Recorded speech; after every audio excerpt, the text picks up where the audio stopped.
Good morning everybody. आज हम impact of fiscal deficit on the economy यानी राजकोषीय घाटे का अर्थव्यवस्था पर प्रभाव के बारे में चर्चा करेंगे। फिस्कल डेफिसिट जो है वो that is equal to total expenditure minus total receipts of the government, और to what extent government is living beyond its means, ये फिस्कल डेफिसिट बताता है। और it refers to the excess of total expenditure over total receipts excluding borrowings during given fiscal year। देखिए, total expenditure जो government का है वो revenue expenditure, उसमें रेवेन्यू एक्सपेंडिचर आता है और कैपिटल एक्सपेंडिचर आता है। हमने पहले लेक्चर्स में भी हमने सुना है इसको। और टोटल रिसिप्ट्स जो है एक्सक्लूडिंग बोरोइंग्स में एक तो रेवेन्यू रिसिप्ट्स आती हैं और नॉन डेप्ट कैपिटल रिसिप्ट्स आती हैं। रेवेन्यू रिसिप्ट्स में जो है एक टैक्स रिसिप्ट्स होती हैं और नॉन टैक्स रिसिप्ट्स होती हैं। और नॉन डेप्ट कैपिटल रिसिप्ट्स में एक तो हम जो है रिकवरी ऑफ लोन्स जो हम करते हैं और एक डिसइन्वेस्टमेंट जो सरकार करती है। तो ये तो है स्ट्रक्चर टोटल एक्सपेंडिचर और टोटल रिसिप्ट्स का। और फिस्कल डेफिसिट मैंने बताया आपको, total expenditure it is equal to total expenditure minus total receipts excluding borrowings को हम कहते हैं। अब फिस्कल डेफिसिट जो है वो गवर्नमेंट की बोरोइंग्स को इंडिकेट करता है। The extent of fiscal deficit indicates the amount of expenditure for which the government has to borrow money. जितना ज्यादा फिस्कल डेफिसिट है मतलब उतना ज्यादा गवर्नमेंट को जो है बोरो या उधार लेने की जरूरत होती है। कि और गवर्नमेंट जो है वो तीन तरह से बोरो कर सकती है। एक तो हाउ फिस्कल डेफिसिट, देखिए फाइनेंस कैसे होता है। एक तो ये है कि पब्लिक से sale of government securities as treasury bonds, फिर आरबीआई से, फिर विदेशों से, फॉरेन कंट्रीज से, एंड इन सब का अलग अलग इम्पैक्ट पड़ता है इकोनॉमी पर। और इकोनॉमिस्ट्स और पॉलिसी एनालिस्ट जो हैं वो they disagree about the impact of fiscal deficit on the economy. Even long-term macroeconomic impact of fiscal deficit is subject to debate. If the deficit arises because the government has engaged in extra spending projects, then such sectors जो है receive short-term boost in operations and profitability. फिर fiscal देखिए जो deficit जो है it is neither uncommon nor always bad. हमेशा ये खराब नहीं होता है। Sometimes when there is a slowdown or a recession, जब मंदी होती है, it is necessary for the government to spend more and incur fiscal deficit and spur economic activity. एक तरह से आर्थिक गतिविधियों में जान डालने के लिए सरकार जो है fiscal deficit जो है लाती है। और it is necessary for developing countries like India to spend more than they earn to build the necessary infrastructure because they cannot meet all the requirements with just the taxes collected। तो India जैसे देश के लिए तो बहुत ज्यादा जरूरत है फिस्कल डेफिसिट की। और एक्सटेंड टू देखिए FRBM जो एक्ट है वो रिकमेंड करता है कि फिस्कल डेफिसिट 3% ऑफ जीडीपी तक रखा जाए, but unfortunately successive governments have failed to do so. और जो आर्ग्यूमेंट जो है फिस्कल डेफिसिट्स के फेवर में दिए जाते हैं वो ये है सरकारों द्वारा कि welfare schemes need to be supported by the budget, India has to bear fiscal pain for poor and helpless, फिर depends on what use we make of fiscal deficit and कि बिल्डिंग नए एसेट्स में लगा रहे हैं हम, productive use के लिए ले रहे हैं या नॉन प्रोडक्टिव यूज के लिए ले रहे हैं, और इज इट वर्थ। और if the deficit arises because the receipts to the government have fallen either through tax cuts or decline in business activity, then no such stimulus takes place। तो बहुत सारी जो बातें हैं फिस्कल डेफिसिट के बारे में वो हमने अभी डिस्कस की।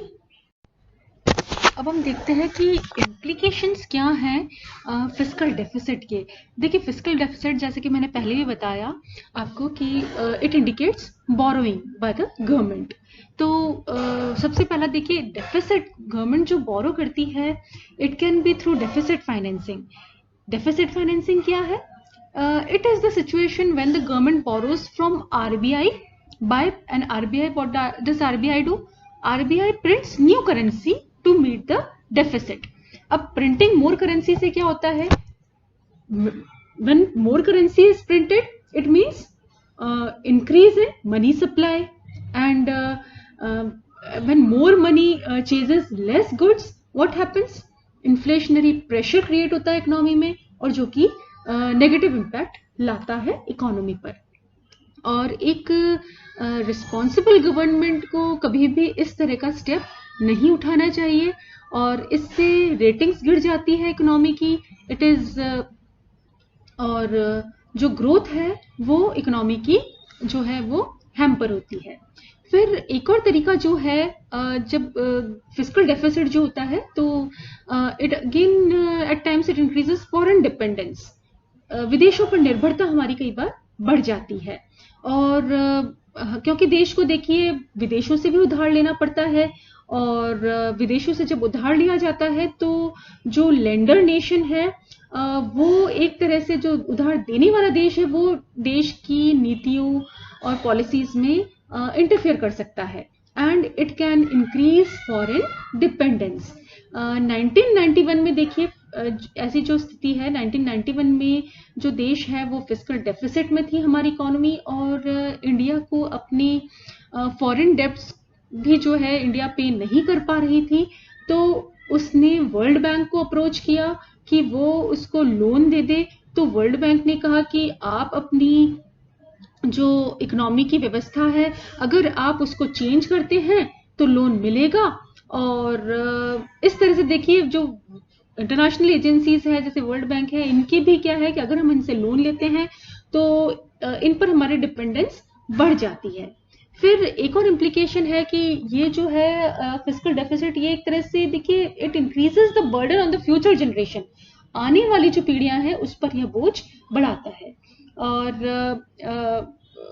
एक तरह से हायर बोरिंग्स जो है इसका मतलब है कि मोर इंटरेस्ट लायबिलिटी, और इंटरेस्ट लायबिलिटी हमारी बढ़ जाती है, higher amount has to be repaid in future, and higher burden it means higher burden on future generation, more tax will be imposed on the future generation, जिससे कि उनकी savings और capital formation कम होगा, और एक तरह से उनकी फ्यूचर ग्रोथ भी है जो कि विपरीत रूप से प्रभावित होगी।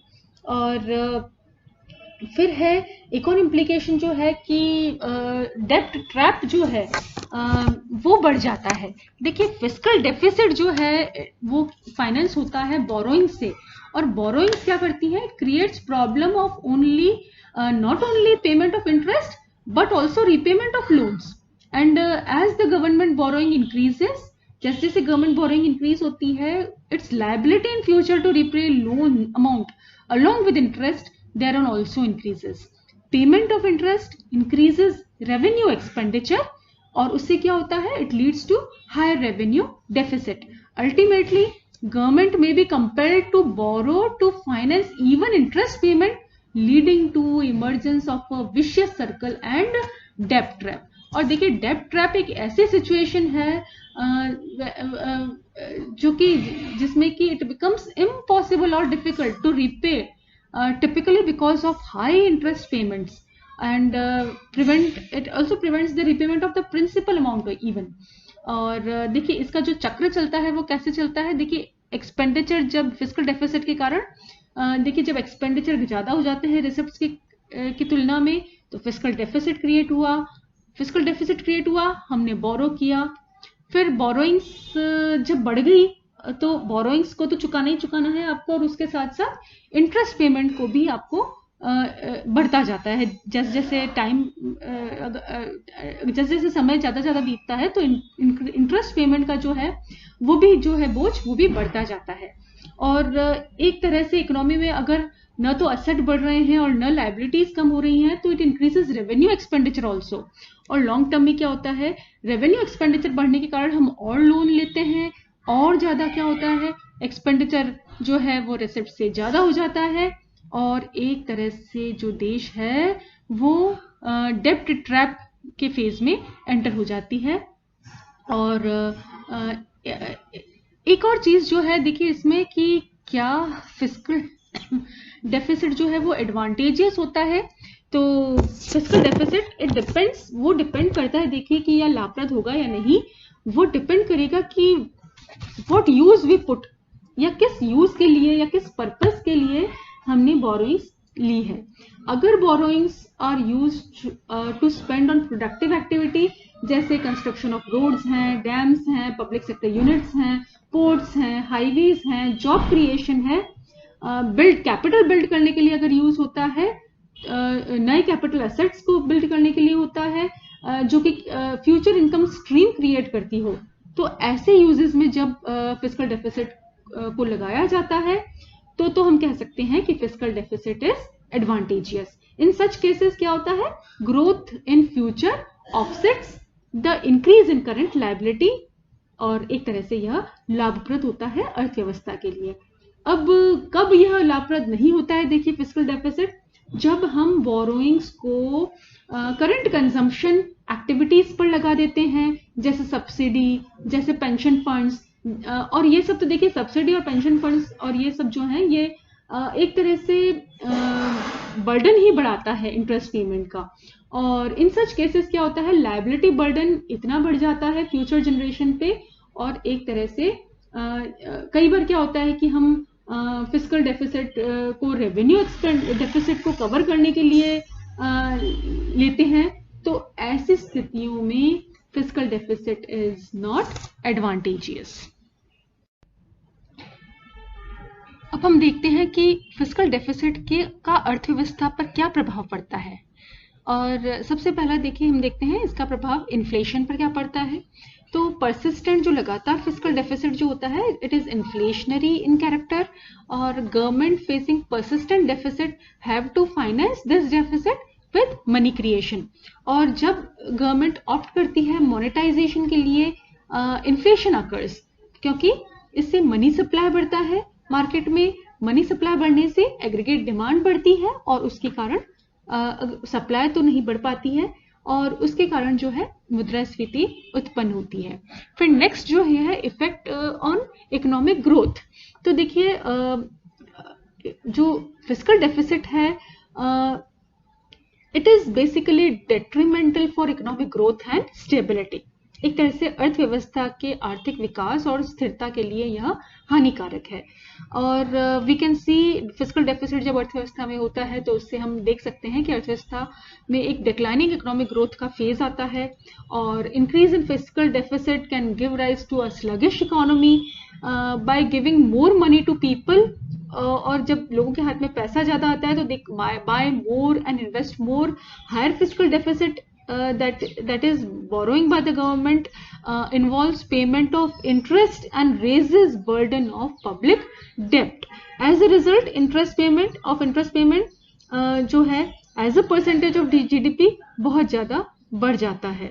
और लार्ज जो इंक्रीज होता है पब्लिक डेप्ट में, it involves large interest payments year after year, और एक तरह से यह it will not only makes the process unsustainable but adversely affects economic growth through reducing। कैसे इकोनॉमिक ग्रोथ पर एडवर्स इफेक्ट पड़ता है, तो देखिए ज्यादा से ज्यादा पैसा जो है सरकार का वो डेब्ट को पे करने में चला जाता है, and it reduces investable resources for spending on infrastructure and social sectors, जैसे education, health, housing, anti poverty schemes, irrigation, power, transport. इन सभी पर जो है सरकार के पास इन सभी पर व्यय करने के लिए धनराशि कम बचती है, क्योंकि ज्यादातर जो पैसा है वो फिस्कल डेफिसिट के कारण जो उधार लिया होता है उसको रीपे करने में ही चला जाता है। फिर नेक्स्ट जो है प्रभाव वो है क्राउडिंग आउट इफेक्ट। देखिए due to increased government spending often there is reduction in private borrowing और investment and consumption due to due to increase in interest rates. जो फिस्कल डेफिसिट है, जो बोरोइंग है, it distorts interest rates, propping up non-competitive firms. Private business and individuals cannot get loans favorably. Increased borrowing by government and associates जो है it leads to less saving and investment, जो है it lowers rate of economic growth. और higher are जो है rate of interest जब बढ़ती है, इट स्लोज प्राइवेट इन्वेस्टमेंट। और नेक्स्ट जो है इम्पैक्ट वो है हायर टैक्सेस के रूप में देखा जा सकता है। तो देखिए fiscal deficit means borrowing by the government, or borrowing money today necessitates higher taxes in future, which unfairly punishes future generation of taxpayers to service the needs of the current beneficiaries. Whenever देखिए डेप्ट to GDP ratio बढ़ता है तो सरकार को क्या करना पड़ता है? It requires the government to increase the tax revenue, which it does by increasing the tax rates. More fiscal deficit means more borrowing, and this reduces the amount of tax revenue available to spend on other government services, because more tax revenue has to be paid out as interest on the national debt. जो कर्जा हमने लिया है उसका ब्याज का payment में चला जाता है ज्यादातर टैक्स रेवेन्यू. तो ओवर टाइम क्या होता है? जरूरी खर्चों के लिए पैसा कम बचता है तो सरकार और ज्यादा लोगों पर टैक्स बढ़ाती है, and this results in higher rate of taxes. फिर नेक्स्ट है आपका जो है wasteful expenditure. Higher fiscal deficit generally leads to wasteful and unnecessary expenditure by the government. It can create inflationary pressure in the economy. हम ये पहले हम देख चुके हैं. फिर है पार्शियल यूज. एक इम्पैक्ट ये भी देखा जाता है, the entire amount of fiscal deficit जो बोरोइंग हम करते हैं, it is not available for growth and development of economy, because a part of it is used for interest payment. Only primary deficit is available for financial expenditure. और एक और lastly जो है, it retards future growth. Borrowing is in fact financial burden on future generation to pay loans and interest amount, which retards the future growth of the economy. Thank you.